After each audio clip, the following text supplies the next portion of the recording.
Richard Weaver shares with Tom some of the artifacts he discovered in the archives of Christ Church, our sister congregation in Luckett's. So I mentioned earlier the hand-me-down books. So here Yes. is one book in particular, and I can provide all these images. But you see, it still has the label St. James. Yes. Yeah, and beautiful covers. They're all different, and they're all pretty frail, but you could hold them. They didn't fall apart.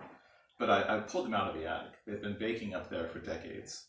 Pulled them out and brought them downstairs and cleaned them off a bit, and at least organized them so we can examine them.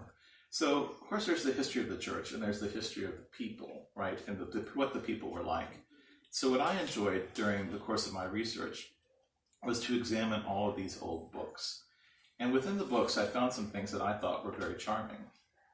So here, this is a hymnal. It was published in 1892. And you'll see someone has written, May 3rd, 1903, have come back home once more. Home, sweet home. Mm-hmm. Don't know what they were talking about, but very sweet. This one had a joke in it.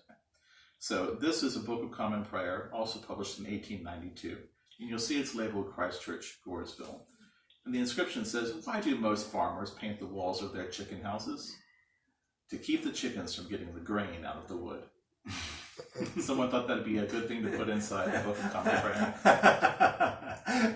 Yeah, and a boring moment during the sermon. Yes. Well, speaking of boring moments, so if you didn't want to sing, well, this hymnal had a little bit of marginalia.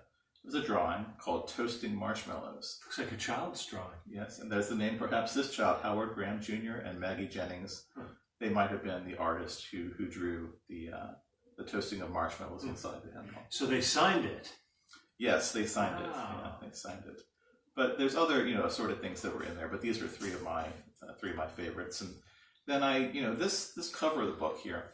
So there's a vestry book which I found, and I liked the cover. So I took it and then I used it as the cover of my book, and I inserted the title, inserted my name. But you see at the very top it says Vestry, Christ Church, Goresville. And so you read... Cloth bound. Yes, and it's actually in pretty good shape, but I'd like to reproduce the roughness of it too.